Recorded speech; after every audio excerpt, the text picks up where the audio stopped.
Next, we are going to study about extra chromosomal inheritance or extranuclear inheritance, or it is also called as cytoplasmic inheritance. So, here let's understand this. Now, as we know, DNA is the universal genetic material. In most of the organism, DNA is responsible for carrying information from one generation to another. The genes located in the nuclear chromosome follow the Mendelian inheritance. So it is found that this DNA therefore present in the nucleus, they are responsible for carrying the information and they follow the Mendelian path of inheritance. But certain traits are governed either by the chloroplast or the mitochondria genes. This phenomena is known as extranuclear inheritance. But it is found that in certain plants, this trait, the characteristics, they are controlled by the chloroplast and the mitochondria. Since this chloroplast and mitochondria is outside, the genes of the chloroplast and mitochondria, they are not the part of the nucleus, they are away. So it is called as the extranuclear inheritance. Since the genes of the chloroplast and mitochondria, they are responsible for inheritance of characteristics, so it is called as extranuclear inheritance. Outside the nucleus, the genes are responsible for inheritance. Now, it is a kind of non-Mendelian inheritance. Since it involves cytoplasmic organelles such as chloroplast and mitochondria, the act of inheritance vectors, they act as inheritance vectors, and it is also called as cytoplasmic inheritance. Since this chloroplast and mitochondria, they are present in the cytoplasm and they are responsible for carrying the information from one generation to another. So it is also called as cytoplasmic inheritance.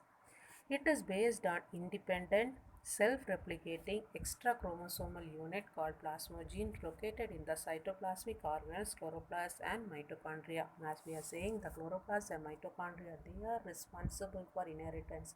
So how they are responsible? As we know, both chloroplast and mitochondria, they have their own circular DNA.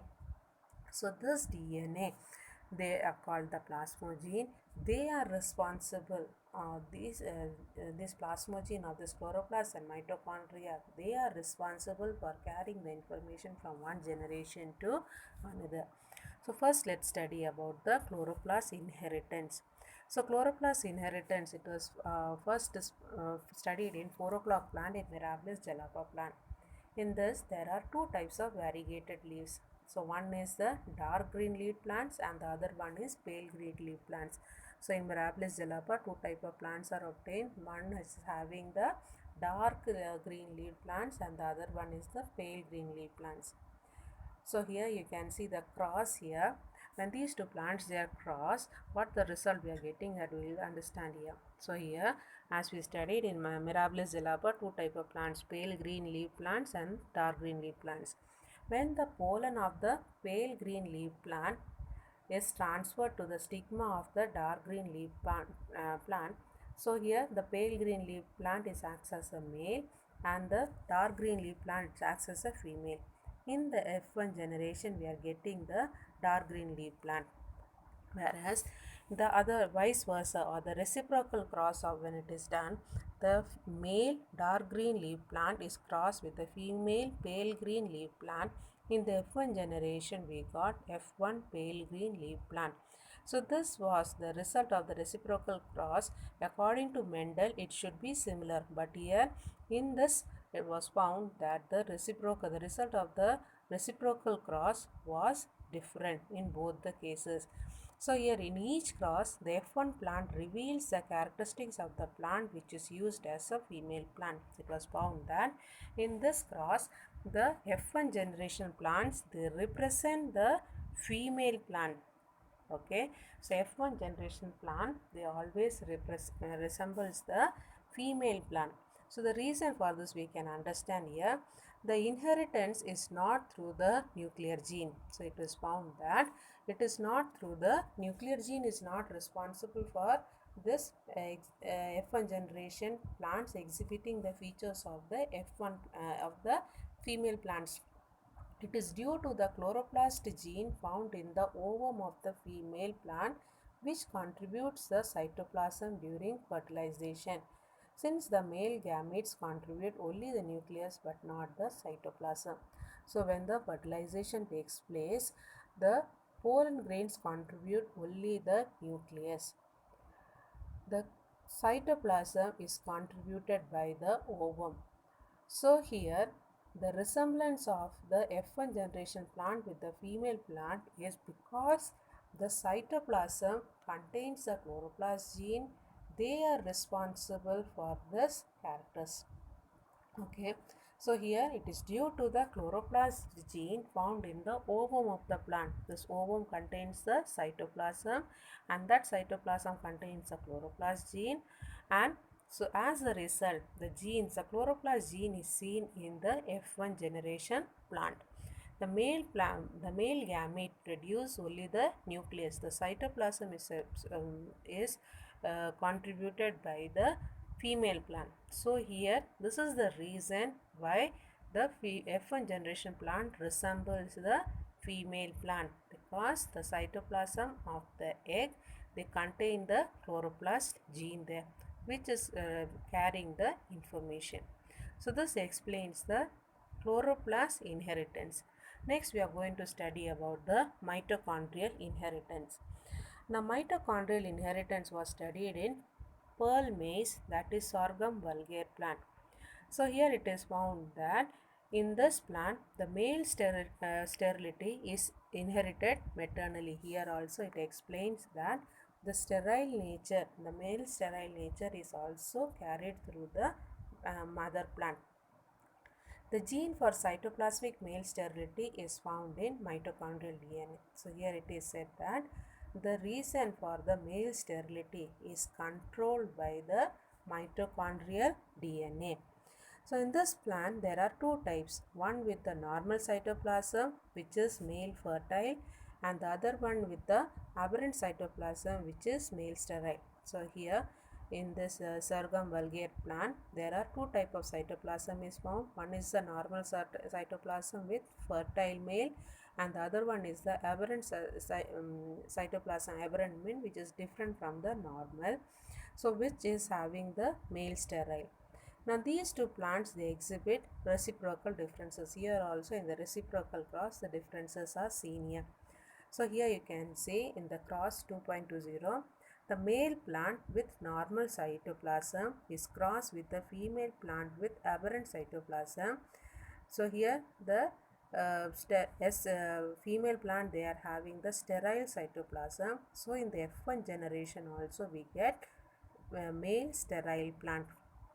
As we have studied, they are carried by the cytoplasm. Okay, the information of the sterility is carried through the female parent, as well as this information is present in the mitochondria. So here also the F1 plant resemble the female parent.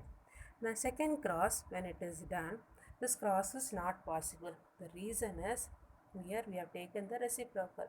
That is, the male plant is considered to be having the aberrant cytoplasm. Aberrant cytoplasm means they are having the sterile cytoplasm. So when they are sterile cytoplasm, they are cannot involve in the cross, and they will not obtain any result. So this cross is not possible. Later on, it was found that the cytoplasmic genetic male sterility is common in many plants. It was found that this male sterility, cytoplasmic male sterility is found in many plants, many species of plants. So this sterility is maintained by both nucleus as well as cytoplasmic gene. So it was found this male sterility is found in many plant species. So it was found that this male sterility is because of both the nuclear as well as the cytoplasmic genes. So there are commonly two types of cytoplasm. One is the normal and the sterile. The genes for these are found in the mitochondria. So it is found that there are two types of cytoplasm, normal cytoplasm and the sterile cytoplasm, and the gene for the fertility, they are present in the mitochondria. So there are also restores of fertility genes are also present. So here another gene, that is RF gene. RF gene is the fertility restoring gene, is also present, and this gene, they are the nuclear gene. This fertility restoring gene is a nuclear gene. So they are distinct from the genetic male sterility genes of other plants. Now because the RF genes do not have any expression of their own. Now as we studied, this RF genes, they are fertility restoring gene. It is a nuclear gene, okay, and this gene, it does not have its own expression. It does not have its own expression. It can express itself only in the presence of sterile cytoplasm. Okay, if the sterile cytoplasm is present there, this fertility restoring gene can convert it into fertile. Okay, so RF genes are required for restore fertility in S cytoplasm, that is sterile cytoplasm, which is responsible for sterility. So the combination of normal cytoplasm with recessive fertility gene and sterile cytoplasm with uh, dominant fertility gene produce plants with fertile pollen. So here when a cross is done with a normal cytoplasm which is having recessive fertility gene and sterile cytoplasm with the dominant fertility restoring gene, the plant in the F1 generation is found to be fertile. As we have studied there, the sterile cytoplasm is being restored with the help of the fertility gene. So in the F1 generation we get all the fertile plants. When sterile cytoplasm with recessive fertility gene produces only male sterile plants. So here you can understand this with the help of the cross in figure 2.22. So here two condition is taken. One, the male fertile male, they are having the normal cytoplasm with recessive fertility gene, and the female plant, they are having the sterile cytoplasm with heterozygous fertility gene. So okay, so here when the cross is done, so here in this cross two possibilities there in the F1 generation. So here as we know, the RF small RF can cross with capital RF and small RF can cross with small RF. So if when the small RF crosses with the capital RF, so what will happen in the F1 generation? What will present? The sterile cytoplasm will be there with fertility restoring gene. So the phenotype will be fertile male due to the restore gene. Suppose if the normal cytoplasm with the recessive RF gene pairs with sterile cytoplasm with the again recessive RF gene, in the F1 generation will get sterile male due to the absence of the restoring gene. When both in the cross figure 2.22, both the cross, it's clear, I think so. So here when the RF small RF gene pairs with capital RF, what will happen? We'll get a fertile male, okay, because a fertility restoring gene is present here. Whereas in the second condition, small RF pairs with small RF, what will happen? The sterile cytoplasm, they will lack the fertility restoring gene. As a result, the F1 will get sterile male due to the absence of restoring genes.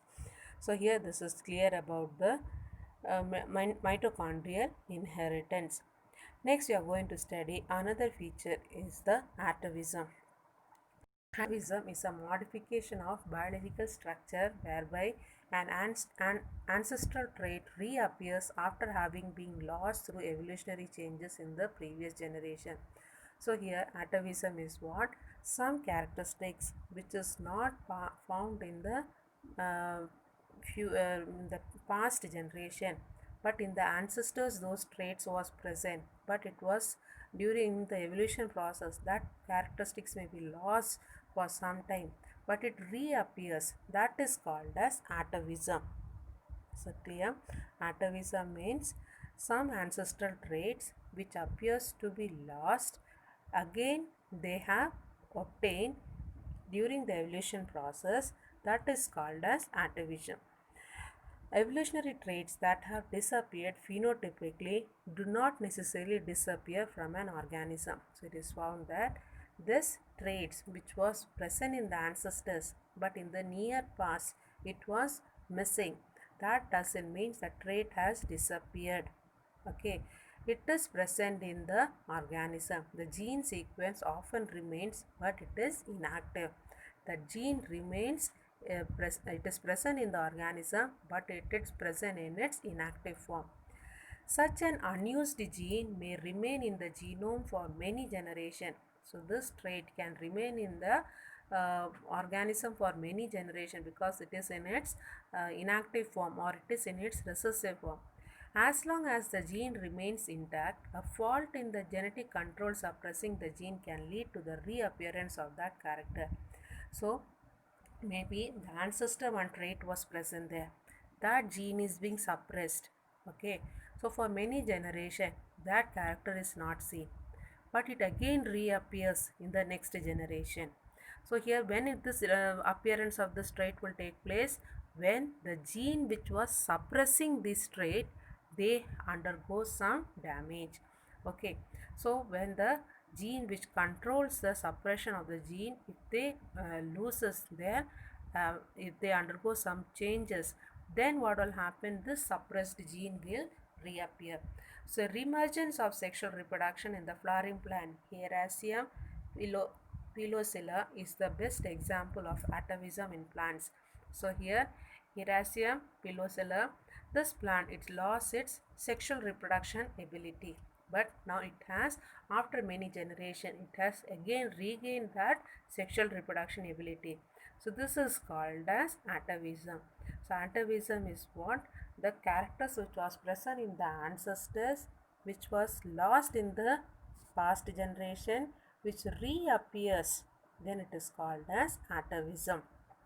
Okay, so here atavism is explained that this feature, this trait or this character is not removed, it is present there in an organism but it is hidden. Some another gene suppresses this trait, but when this suppressing gene is has undergone any damage or any change, what will happen, this suppressed gene will exhibit itself, then it is called as atavism.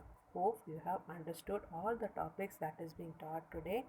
So we'll meet in the next class with another lesson. Thank you children.